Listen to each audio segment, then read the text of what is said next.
कहानी की शुरुआत में हमें एक रोंगटे खड़े कर देने वाला खौफनाक मंजर दिखाया जाता है। पूरा शहर खून के प्यासे ज़ॉम्बीज़ से भर चुका है जो सड़कों पर पागलों की तरह दौड़ रहे हैं। गाड़ियां बेकाबू होकर आपस में टकरा रही हैं और हर तरफ जोरदार ब्लास्ट हो रहे हैं। लोग अपनी जान बचाने के लिए बदहवास भाग रहे हैं, लेकिन ये खूंखार ज़ॉम्बीज़ किसी को नहीं छोड़ रहे। यहाँ तक कि एक लड़की भी अपनी ही माँ की गर्दन को जानवरों की तरह नोच कर खा रही है। और इसी भयानक तबाही के बीच जू नाम का एक लड़का अपने 8वें फ्लोर के अपार्टमेंट में बिल्कुल अकेला फंस जाता है। न घर में राशन है, न इंटरनेट। लेकिन आखिर अचानक शहर का यह हाल हुआ कैसे? इसे समझने के लिए हम कुछ घंटे पीछे चलते हैं। हमें जू नाम के एक लड़के को दिखाया जाता है जो अपने अपार्टमेंट में बड़े आराम से सो रहा है। जू की आंख खुलती है तो पूरा घर एकदम शांत होता है। वो अपनी मम्मी को आवाज लगाता है, लेकिन कोई जवाब नहीं मिलता। जब वो अपने कमरे से बाहर आता है तो देखता है कि घर पर कोई नहीं है। टेबल पर सिर्फ एक नोट रखा हुआ था। नोट में लिखा था कि उसकी फैमिली को बहुत जल्दबाजी में कहीं जाना पड़ा और घर में खाने पीने का कोई सामान नहीं है, इसलिए जू को अपनी बहन के साथ जाकर बाजार से कुछ लेकर आना होगा। लेकिन जू इस बात को पूरी तरह से इग्नोर कर देता है और मजे से अपने कंप्यूटर पर गेम खेलने बैठ जाता है। जू अपने दोस्तों के साथ ऑनलाइन गेम खेलने में पूरी तरह मगन है। गेम के दौरान उसका एक दोस्त कहता है कि हमें पहले स्कूल पर हमला करना चाहिए, लेकिन जू मना कर देता है और कहता है कि हमें पहले बंकर से खाने का सामान ढूंढना चाहिए। तभी गेम खेलते खेलते उसके दोस्त बताते हैं कि टीवी पर कुछ बहुत ही अजीब न्यूज आ रही है। ऐसा लग रहा है जैसे कोई डरावनी फिल्म चल रही हो। ये सुनकर जू गेम छोड़कर तुरंत अपना टीवी ऑन करता है। टीवी पर एक इमरजेंसी ब्रॉडकास्ट चल रहा था और तभी अचानक टीवी का सिग्नल कट जाता है। उसी वक्त जू के मोबाइल पर एक इमरजेंसी अलर्ट आने लगता है। बाहर से लोगों के चीखने, चिल्लाने और गाड़ियों के टकराने की आवाजें आने लगती हैं। जू घबराते हुए बालकनी में जाता है। बाहर सड़क पर लोग अपनी जान बचाने के लिए बदहवास होकर इधर उधर भाग रहे हैं और एक दूसरे को पागलों की तरह नोच रहे हैं। तभी एक फायर ब्रिगेड का ट्रक बेकाबू होकर सीधे जू की बिल्डिंग के सामने आकर टकराता है और उसमें एक जोरदार धमाका होता है। तभी उसकी नजर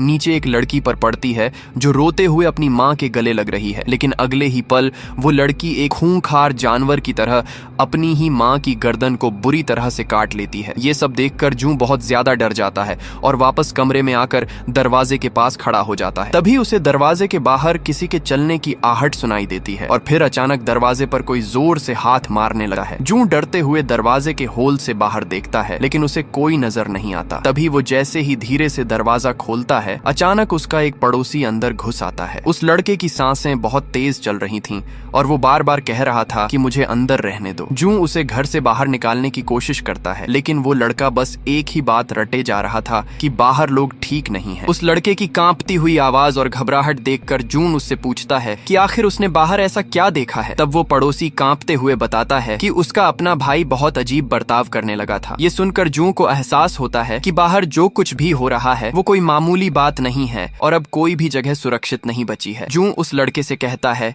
कि ये मेरी परेशानी नहीं है, तुम पुलिस को फोन करो और यहाँ से चले जाओ। लेकिन वो लड़का जू से कहता है कि पुलिस भी अब ठीक नहीं है, वो लोग भी पागलों की तरह बर्ताव कर रहे हैं। फिर भी जू उसे जाने के लिए कहता है तो वो रिक्वेस्ट करता है कि मुझे बस एक बार बाथरूम इस्तेमाल करने दो, फिर मैं खुद चला जाऊंगा। जू उसे बाथरूम जाने देता है और खुद टीवी देखने लगता है। टीवी पर एक न्यूज एंकर बहुत ही घबराई हुई हालत में बता रहा होता है कि ये इन्फेक्शन बहुत ही तेजी से फैल रहा है और हालात बेकाबू हो चुके हैं। जो लोग इन्फेक्टेड हैं वो बिना किसी वजह के लोगों पर जानलेवा हमला कर रहे हैं। टीवी पर खून से सने लोगों और तबाही के फुटेज दिखाए जा रहे थे। तभी एंकर बताता है कि ये इन्फेक्टेड लोग इंसानों का मांस खा रहे हैं। इतना बोलते ही टीवी का सिग्नल फिर से चला जाता है। जू समझ जाता है कि अब वो एक बहुत बड़ी मुसीबत में फंस चुका है। वो डर के मारे कांपने लगता है और अपनी सेफ्टी के लिए एक चाकू उठा लेता है। तभी उसे एहसास होता है कि बाथरूम में पानी गिरने की आवाज आनी बंद हो गई है। वो पड़ोसी बाथरूम से बाहर आता है और जू तुरंत उसकी तरफ चाकू तान देता है। वो आदमी अपने हाथ ऊपर करके कहता है कि मैं बिल्कुल ठीक हूँ, मुझे मत मारो। लेकिन जू की नजर उस लड़के के गले पर जाती है जो पूरी तरह से खून से सना हुआ था। जू पीछे की तरफ कदम बढ़ाता है। वो आदमी बार बार कहता है कि उसे कुछ नहीं हुआ है, लेकिन तभी उसकी आंखें लाल होने लगती हैं और उनमें से खून बहने लगता है। वो आदमी तड़पते हुए खुद को आईने में देखता है और उसके शरीर में बहुत भयानक तरीके से ऐंठन होने लगती है। अगले ही पल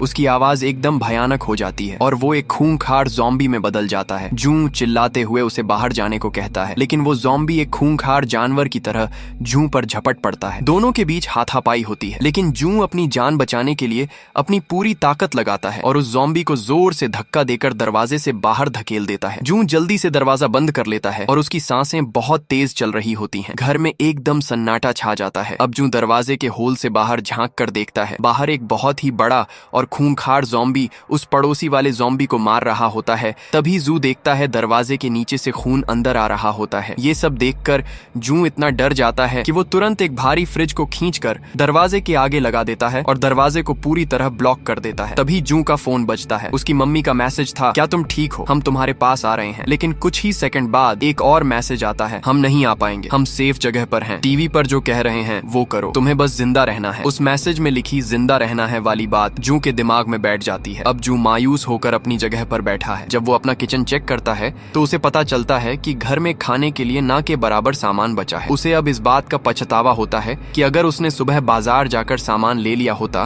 तो आज वो बिना खाने के इस तरह नहीं फंसता। वो एक फैमिली फोटो के ऊपर एक नोट चिपका देता है जिसमें लिखा होता है, मुझे जिंदा रहना है, और थक हार कर सोफे पर लेट जाता है। अगली सुबह जब जू की आंख खुलती है तो ये इन्फेक्शन का दूसरा दिन था। टीवी पर अभी भी रुक रुक कर न्यूज आ रही थी। न्यूज एंकर बता रहा था कि ये शायद कोई वायरस नहीं बल्कि दिमाग पर असर करने वाली कोई दिमागी बीमारी भी हो सकती है। ये सब सुनकर जू और भी ज्यादा कंफ्यूज हो जाता है। बाहर तबाही मच रही थी। जू अपना फोन चेक करता है। नेटवर्क बड़ी मुश्किल से आ रहा था। सोशल मीडिया पर लोग अपने फोटोज और मदद मांगने वाले मैसेज डाल रहे थे। जू भी सोचता है कि उसे भी मदद मांगनी चाहिए। वो अपनी एक फोटो क्लिक करता है और अपना एड्रेस टाइप करके मदद मांगने वाला मैसेज लिखने लगता है, लेकिन फिर कुछ सोचकर वो उस मैसेज को मिटा देता है और उसकी जगह एक हैशटैग अलाइव लिखकर पोस्ट कर देता है। अब जू समझ चुका था कि उसे बचाने कोई नहीं आने वाला और उसे अपनी लड़ाई खुद ही लड़नी होगी। तभी वो फोन पर एक वायरल वीडियो देखता है जहां एक लड़का इस खतरनाक सिचुएशन में भी व्यूज पाने के लिए अपनी बालकनी से लटक कर वीडियो बना रहा होता है। लेकिन तभी उस लड़के का हाथ फिसल जाता है और वो नीचे गिर जाता है। ये कितनी अजीब बात थी ना। बाहर दुनिया खत्म हो रही है और कुछ लोगों को इंटरनेट पर व्यूज की पड़ी है। टीवी पर खबरें और भी ज्यादा डरावनी होने लगी थी। बताया जा रहा था कि इन्फेक्टेड लोग बहुत ज्यादा हिंसक और खतरनाक हैं, और सबसे डरावनी बात तो ये थी कि वायरस के लक्षण दिखने में कुछ मिनटों का वक्त भी लग सकता है। ये सब सुनकर जू का टेंशन और बढ़ जाता है। इसके बाद वो अपना ड्रोन निकालता है, उस पर अपना फोन टेप से चिपकाता है और उसे खिड़की से बाहर उड़ाता है ताकि वो बाहर का हाल देख सके। ड्रोन के कैमरे में जू को पूरा इलाका तबाह नजर आता है। वो सामने बिल्डिंग में देखता है जहां सब लोग ज़ोंबी बन गए हैं। पूरी बिल्डिंग ज़ॉम्बीज से भरी पड़ी है। लेकिन तभी अचानक ड्रोन की बैटरी खत्म हो जाती है और स्क्रीन काली पड़ जाती है। जू बहुत ज्यादा परेशान हो जाता है। अपना दिमाग भटकाने के लिए वो अपने पीसी पर गेम खेलने बैठ जाता है। कमरे में गेम का म्यूजिक बजने लगता है, लेकिन उसकी ये कोशिश भी बेकार जाती है क्योंकि अचानक से इंटरनेट कट जाता है और कमरे में फिर से खौफनाक सन्नाटा छा जाता है। थक हार कर जू वहीं सो जाता है। तभी अचानक एक गोली चलने की आवाज से उसकी नींद टूटती है। एक गोली सीधे जू के सिर के पास से होकर गुजरती है, जिससे वो घबराकर जमीन पर गिर पड़ता है। जू खिड़की से नीचे देखता है। पार्किंग में एक लेडी पुलिस ऑफिसर अपनी जान बचाने के लिए भाग रही थी और ज़ॉम्बीज पर ताबड़तोड़ गोलियां चला रही थी। लेकिन तभी उस ऑफिसर की बंदूक में गोलियां खत्म हो जाती हैं और कई सारे ज़ॉम्बीज उसे घेर कर बुरी तरह काटने लगते हैं। फिर ज़ॉम्बीज उसे घसीटते हुए ले जाते हैं और उसको बहुत बेरहमी से काटना शुरू कर देते हैं।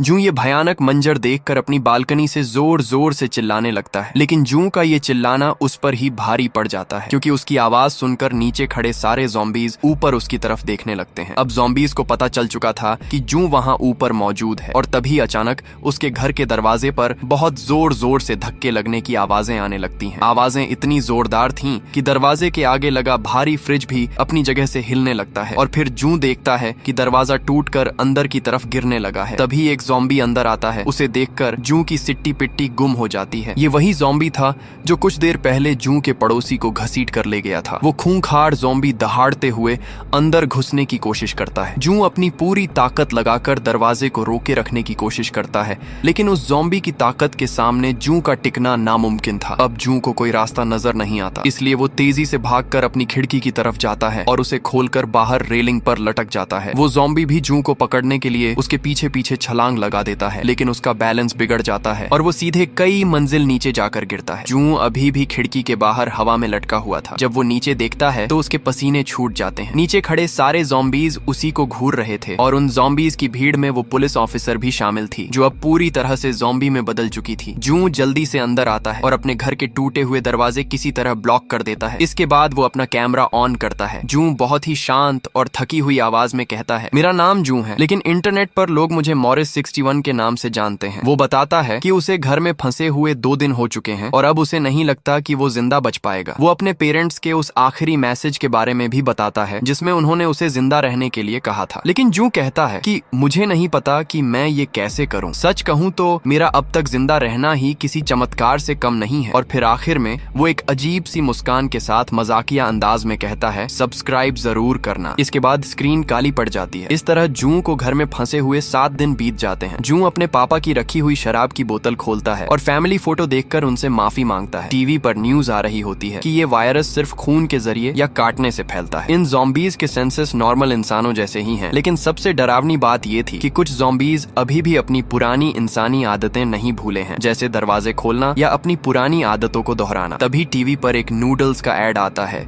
जिसे देखकर जू की भूख बढ़ जाती है। उसे याद आता है कि उसके पास भी कुछ इंस्टेंट नूडल्स रखे हैं। वो जल्दी से उन्हें बनाने जाता है, लेकिन गलती से पानी की बोतल टेबल पर गिर जाता है। जू परेशान होकर नल खोलता है, लेकिन नल में एक बूंद पानी नहीं आ रहा था। पानी की सप्लाई कट चुकी थी। अब प्यास के मारे जू इतना बेबस हो जाता है कि वो टेबल पर गिरा हुआ पानी ही चाटने लगता है। दिन गुजरते जा रहे थे। फिर वो अपना एक और वीडियो रिकॉर्ड करता है। इस बार उसकी आवाज में कोई जान नहीं थी। वो कहता है, मेरे पास ना खाना है और ना ही पानी, लेकिन मैं बाहर नहीं जाऊंगा। मैं ज़ॉम्बी का शिकार बनने से अच्छा यहीं भूख और प्यास से मरना पसंद करूंगा। अब वो पूरी तरह से टूट चुका था और खिड़की से बाहर इस वीरान शहर को चुपचाप घूरता रहता था। तभी सोफे पर लेटे लेटे उसे याद आता है कि उसकी मम्मी अक्सर रेडियो पर मैसेज भेजा करती थी। उसे याद आता है कि एक ऐसी ऐप है जिससे बिना नेटवर्क के इमरजेंसी सिग्नल भेजा जा सकता है। बस उसके लिए फोन में तार वाले ईयरफोन लगाने होते हैं। जू की आंखों में एक चमक आ जाती है, लेकिन अगले ही पल उसकी उम्मीद टूट जाती है जब उसे पता चलता है कि उसके पास सारे ईयरफोन्स वायरलेस वाले हैं। इस भयानक कमरे में कैद हुए जू को 15 दिन हो चुके थे। वो पूरी तरह से अपना दिमागी संतुलन खोने लगा था। वो फुल वॉल्यूम में म्यूजिक चलाकर शराब पीता है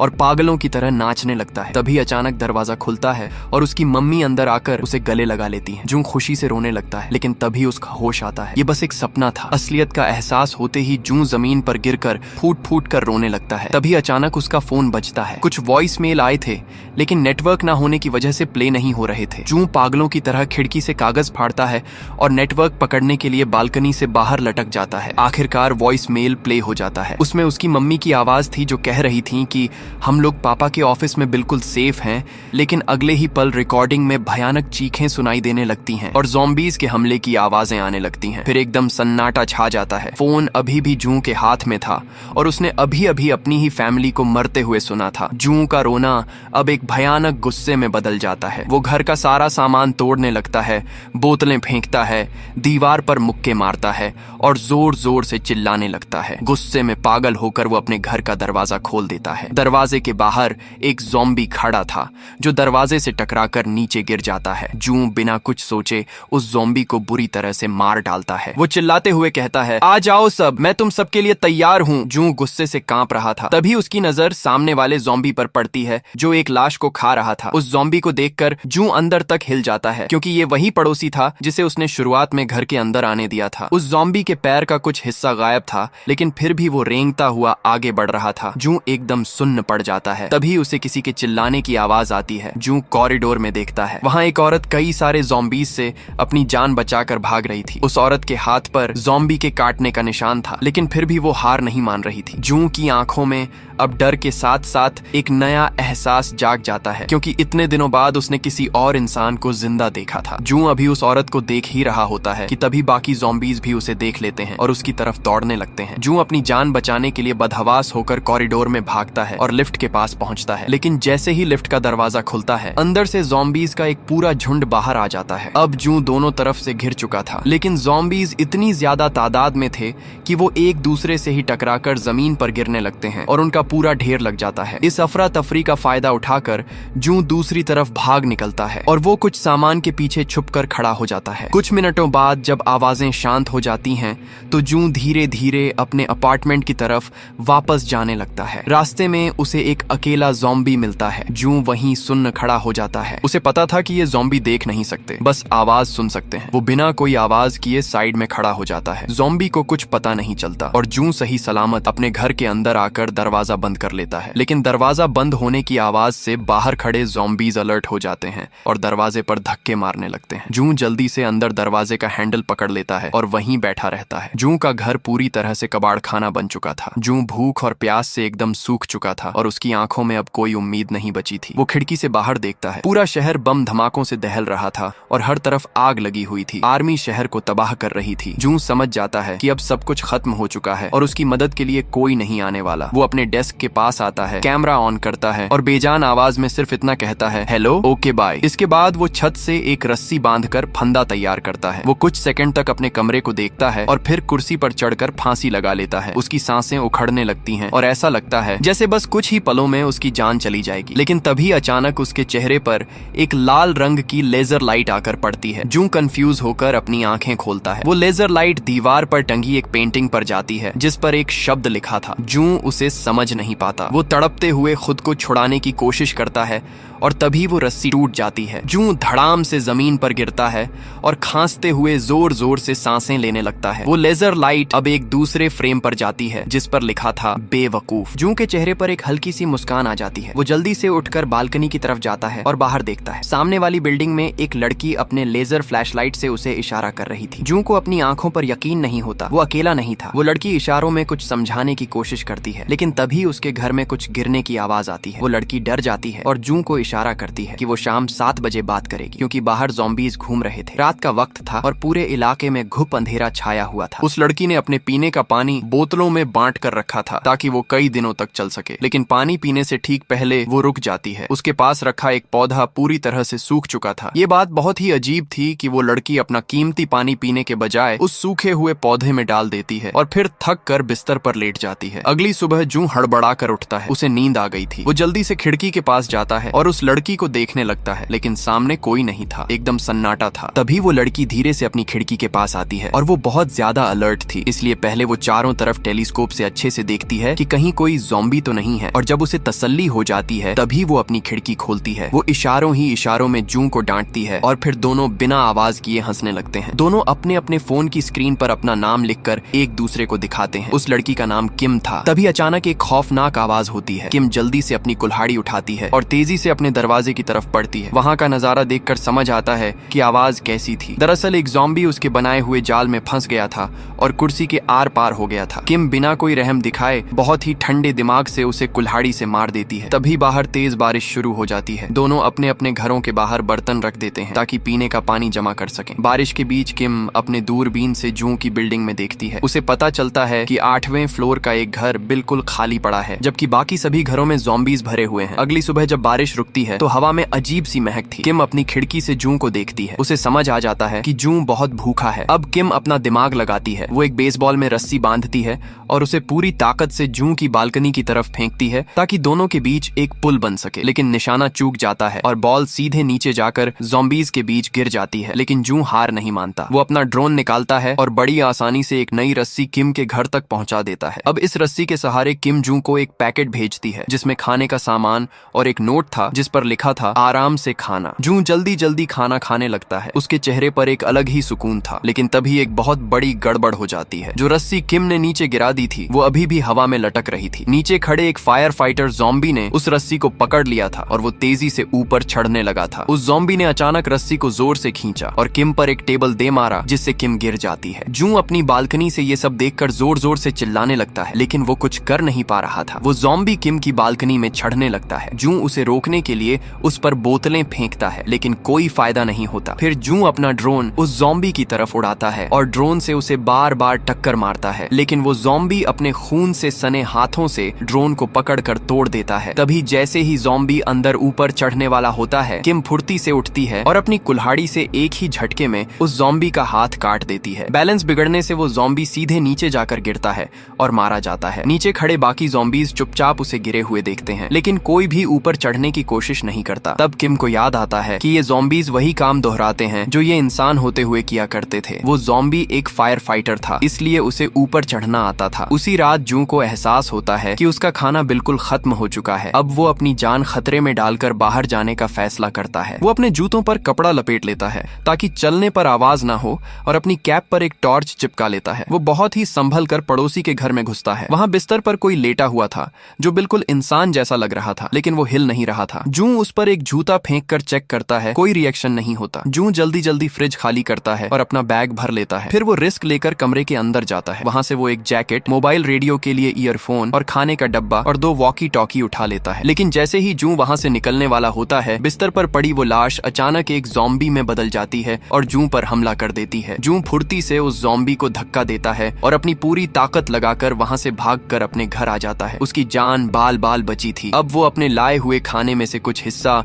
और एक वॉकी टॉकी रस्सी के सहारे किम को भेजता है। किम वॉकी टॉकी पाकर बहुत खुश होती है और उसे थैंक यू बोलती है। जू भी एक्साइटमेंट में जोर से बोल पड़ता है। किम उसे डांटते हुए कहती है, धीरे बोलो, ज़ॉम्बी सुन लेंगे। दोनों खुश होकर बातें करने लगते हैं। जू कहता है कि मुझे भी तुम्हें थैंक यू बोलना चाहिए क्योंकि तुमने मेरी जान बचाई है। किम मुस्कुराकर कहती है, इसमें थैंक यू की क्या बात है, तुमने खुद जीने का फैसला किया है। तभी कैमरे का एंगल घूमता है और हमें किम के घर की छत से लटकती हुई एक रस्सी दिखाई देती है। यानी जू की तरह किम ने भी अपनी जान देने की कोशिश की थी, लेकिन फिर उसने अपना इरादा बदल दिया था। ये बात माहौल को थोड़ा उदास कर देती है, लेकिन किम बात बदलकर फिर से अपने आप को सही कर लेती है। अब दोनों वॉकी टॉकी पर घंटों बातें करते हैं, साथ मिलकर खाना बनाते हैं और हंसते हैं। ऐसा लगता है जैसे वो बाहर की खौफनाक दुनिया को भूल चुके हों। लेकिन तभी बाहर से बहुत तेज बारिश जैसी आवाज आने लगती है। जब दोनों खिड़की से बाहर झांकते हैं तो उनके होश उड़ जाते हैं। वो बारिश नहीं थी बल्कि हजारों ज़ॉम्बीज का एक बहुत बड़ा झुंड उनकी बिल्डिंग की तरफ भागता हुआ आ रहा था। किम डर के मारे अपनी कुल्हाड़ी उठाती है, लेकिन घबराहट में उसके हाथ से कुछ गिर जाता है। आवाज सुनकर नीचे खड़े ज़ॉम्बीज पलटकर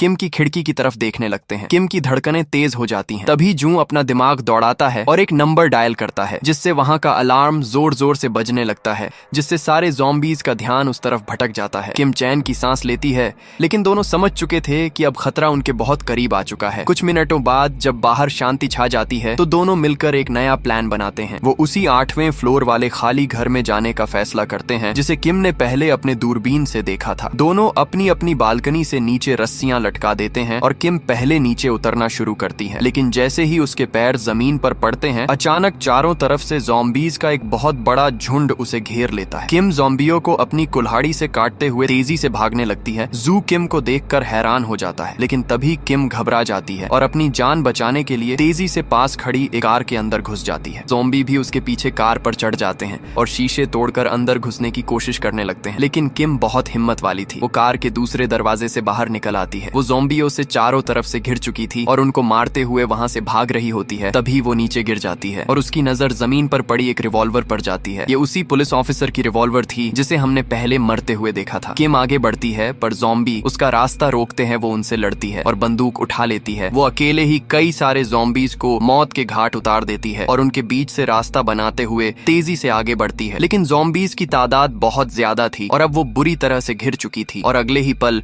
जू भी भागता हुआ वहां पहुंच जाता है। दोनों मिलकर ज़ॉम्बीज से लड़ते हैं। ज़ॉम्बी बहुत सारे होते हैं। वो लड़ते हुए आगे बढ़ते हैं और किसी तरह जान बचाकर लिफ्ट के अंदर घुस जाते हैं। लिफ्ट सीधे 8वें फ्लोर पर जाकर रुकती है। शुरू में तो फ्लोर एकदम शांत लगता है, लेकिन तभी उन्हें भयानक आवाजें सुनाई देती है। सारे ज़ॉम्बीज सीढ़ियों से उनके पीछे पीछे ऊपर आ चुके थे। दोनों तेजी से कॉरिडोर में भागते हैं और हर एक दरवाजा खोलने की कोशिश करते हैं, लेकिन सारे दरवाजे अंदर से लॉक थे। पीछे से ज़ॉम्बीज की भयानक आवाजें पूरे कॉरिडोर में गूंज रही थीं और उनके पास आने का वक्त खत्म हो रहा था। जू जल्दी से वेंटिलेशन की एक जाली तोड़ता है और ज़ॉम्बीज को रोकने की कोशिश करता है ताकि किम को कोई दरवाजा खोलने का वक्त मिल सके। तभी अचानक एक चमत्कार होता है। सामने एक दरवाजे से एक आदमी बाहर आता है और किम को अंदर खींच लेता है और जू बाहर ज़ॉम्बियों से बच रहा होता है। तभी वहाँ गैस बम आकर गिरता है और वो आदमी जू से अंदर आने के लिए चिल्लाता है। दोनों दौड़कर अंदर घुसते हैं और वो आदमी अपनी पूरी ताकत से दरवाजा बंद कर लेता है। अंदर आते ही एकदम सन्नाटा छा जाता है। आखिरकार दोनों की जान बच गई थी, लेकिन किम की आंखों में अभी भी खौफ के साथ साथ एक शक था। उसे इस आदमी के ऊपर बिल्कुल भी भरोसा नहीं हो रहा था। कुछ देर बाद जब हालात थोड़े नॉर्मल होते हैं तो वो आदमी उन दोनों को पीने के लिए पानी देता है। किम पानी पीने से हिचकिचाती है और गिलास को घूरती रहती है, लेकिन जू उसे समझाता है कि पानी ठीक है, पी लो। जू के कहने पर किम पानी पी लेती है। थोड़ी देर बाद तीनों एक साथ बैठकर खाना खाते हैं। माहौल एकदम शांत लग रहा था। तभी वो आदमी एक ऐसी बात कहता है जिससे जू और किम के चेहरे पर एक बड़ी सी मुस्कान आ जाती है। वो बताता है कि उसने रेडियो पर सुना है कि एक रेस्क्यू टीम बहुत जल्द लोगों को बचाने आने वाली है। इतने दिनों बाद पहली बार उन दोनों को बचने की कोई उम्मीद नजर आ रही थी, लेकिन तभी कैमरे का फोकस कमरे के एक कोने में जाता है। वहाँ बच्चों के दूध की बोतलें और कुछ सामान रखा हुआ था। किम उस आदमी से पूछती है कि क्या यहाँ कोई बच्चा भी है। इस पर वो आदमी बहुत ही ठंडे दिमाग से जवाब देता है कि नहीं, लेकिन अब तुम दोनों आ गए हो। इतना सुनते ही अचानक जू को चक्कर आने लगते हैं और वो बेहोश होकर टेबल पर गिर पड़ता है। किम का सिर भी बुरी तरह घूमने लगता है और उसकी आंखों के सामने सब धुंधला होने लगता है। बेहोश होने से ठीक पहले किम देखती है कि वो आदमी उसे पैरों से घसीटते हुए एक अंधेरे कमरे की तरफ ले जा रहा है। जब किम को होश आता है तो वो देखती है कि उसके दोनों हाथ बंधे हुए हैं। वो एक छोटे बच्चे के कमरे में थी जहाँ चारों तरफ खिलौने पड़े थे और दीवारों पर खून के छींटे थे। बाहर से दरवाजे पर ताला लगने की आवाज आती है। किम जैसे ही सामने देखती है तो उसके रोंगटे खड़े हो जाते हैं। सामने जमीन पर खून से लथपथ एक खूंखार ज़ॉम्बी बैठा था जिसकी कमर में एक मोटी रस्सी बंधी हुई थी। बाहर खड़ा वो आदमी दरवाजे के छेद से उस रस्सी को किसी जानवर की तरह कंट्रोल कर रहा था। वो आदमी एक खौफनाक और कांपती हुई आवाज में कहता है, ये मेरी बीवी है और इसने कई दिनों से कुछ नहीं खाया है। उस आदमी की आंखों में अपनी बीवी के लिए तड़प और पागलपन दोनों साफ नजर आ रहे थे। इतना कहकर वो अचानक रस्सी ढीली छोड़ देता है। रस्सी ढीली होते ही वो खूंखार ज़ॉम्बी दहाड़ते हुए सीधे किम की तरफ झपटता है। किम चीखते हुए खुद को बचाने के लिए हाथ पैर मारती है, लेकिन तभी कहानी में एक बड़ा ट्विस्ट आता है। जू पीछे से आकर उस आदमी के सिर पर पुलिस ऑफिसर वाली रिवॉल्वर तान देता है और चिल्लाता है, इसे छोड़ दो वरना मैं गोली मार दूंगा। लेकिन उस पागल आदमी को इस बात का कोई खौफ नहीं था। वो बहुत ही शांति से कहता है, मुझे बस अपनी बीवी को खाना खिलाना है, और वो रस्सी को और भी ज्यादा ढीला छोड़ देता है। ज़ॉम्बी किम के बिल्कुल करीब पहुंच जाता है। ये देखकर जू बिना कुछ सोचे बंदूक वहीं छोड़ देता है और दौड़कर उस रस्सी को कसकर पकड़ लेता है ताकि वो ज़ॉम्बी किम तक ना पहुंच सके। लेकिन वो आदमी जू को रोकने के लिए पास रखा एक चाकू उठा लेता है। जू अपनी पूरी ताकत लगाकर रस्सी को पीछे खींचने की कोशिश करता है, लेकिन उसके हाथों से रस्सी फिसल जाती है। अगले ही पल कमरे के अंदर से किम की दिल दहला देने वाली चीखें गूंजने लगती हैं और फिर एकदम सन्नाटा छा जाता है। उस आदमी को समझ नहीं आता कि अंदर क्या हुआ। वो बहुत ही धीरे से दरवाजा खोलकर अंदर झांकने की कोशिश करता है, लेकिन तभी उसकी अपनी ज़ॉम्बी बीवी उसी के ऊपर झपट पड़ती है और उसे बहुत ही बुरी तरह से काट लेती है। दरअसल किम जिंदा थी। वो वहाँ खड़ी कांप रही होती है और नीचे गिरी हुई रिवॉल्वर उठाकर 2 गोलियां चला देती है। गोलियों की तेज आवाज पूरे फ्लोर पर गूंज जाती है। ये आवाज सुनकर आसपास के सारे ज़ॉम्बीज उस कमरे की तरफ दौड़ने लगते हैं। किम और जू को उनके दौड़ने की आवाजें साफ सुनाई दे रही थीं। अब उनके पास भागने का कोई रास्ता नहीं था। जू और किम पूरी तरह से हार मानकर मरने का फैसला करते हैं। किम जू को रिवॉल्वर दे देती है और पहले खुद मरने के लिए खड़ी हो जाती है। जू रिवॉल्वर आगे करके ट्रिगर दबाने ही वाला होता है। तभी उन्हें हवा में हेलीकॉप्टर के ब्लेड्स की तेज आवाज सुनाई देती है। उनके पास बचने का एक आखिरी मौका था। अब जू गेट खोलते ही गैस बम फेंक देता है और ज़ॉम्बियों से लड़ने लगता है। तभी किम एक कुर्सी को आगे करके भागती हुई आती है। रास्ते में जो भी ज़ॉम्बी आता है वो उनको हटाते हुए आगे बढ़ने लगते हैं। वहाँ बहुत सारे ज़ॉम्बी होते हैं और जब वो सीढ़ियों पर चढ़ रहे होते हैं तभी किम को ज़ॉम्बी पकड़ लेते हैं। जू एक साइकिल उठाता है और ज़ॉम्बियों को रोकता है। किम नीचे से निकलकर बाहर आ जाती है, पर जू साइकिल से उन ज़ॉम्बियों को रोक कर रखता है और किम से कहता है, तुम छत पर जाकर हेलीकॉप्टर को रोको। किम जब छत पर पहुंचती है तो उसको आसमान में कुछ दिखाई नहीं देता। अब जू भी भागकर छत पर आ जाता है। जू आसमान की तरफ देखकर जोर जोर से चिल्लाने लगता है और ये सब देखकर उनकी सारी उम्मीदें टूट जाती हैं। किम रो रही होती है और जू गुस्से में जोर जोर से चिल्लाने लगता है। तभी पीछे से छत का दरवाजा टूटता है और हजारों ज़ॉम्बीज दहाड़ते हुए उनकी तरफ दौड़ने लगते हैं। अब उनके पास बचने का कोई चांस नहीं था। जू रिवॉल्वर तानता है और लगातार 3 गोलियां चलाकर कुछ ज़ॉम्बीज को मार गिराता है, लेकिन फिर बंदूक की गोलियां खत्म हो जाती हैं। ज़ॉम्बीज उन पर झपटने ही वाले होते हैं। तभी अचानक नीचे से एक बहुत बड़ा मिलिट्री हेलीकॉप्टर उनके बिल्कुल सामने आ जाता है। हेलीकॉप्टर की तेज आवाज से ज़ॉम्बीज तेजी से उनकी तरफ आने लगते हैं। हेलीकॉप्टर में बैठे सैनिक ताबड़तोड़ गोलियां चलाकर ज़ॉम्बीज का सफाया करने लगते हैं और किम और जू को अंदर हेलीकॉप्टर में बैठा लेते हैं। हेलीकॉप्टर के अंदर बैठने के बाद जू का फोन अचानक वाइब्रेट करने लगता है। स्क्रीन पर कई सारे नए मैसेज आ रहे थे। लोग सोशल मीडिया पर पूछ रहे थे कि क्या वो अभी भी जिंदा है। तभी रेडियो पर एक आवाज गूंजती है जिसमें बताया जाता है कि जितने भी सर्वाइवर्स को बचाया गया है वो उन मैसेजेस की वजह से ही ढूंढे गए हैं जो उन्होंने सोशल मीडिया पर पोस्ट किए थे। कैमरा धीरे धीरे पीछे की तरफ जाता है और हमें नीचे पूरा तबाह हो चुका शहर दिखाई देता है और इसी के साथ ये खौफनाक सर्वाइवल कहानी यहीं पर खत्म हो जाती है। अगर आपको ये वीडियो अच्छी लगी हो तो हमारे चैनल को सब्सक्राइब और वीडियो को लाइक जरूर कीजिएगा।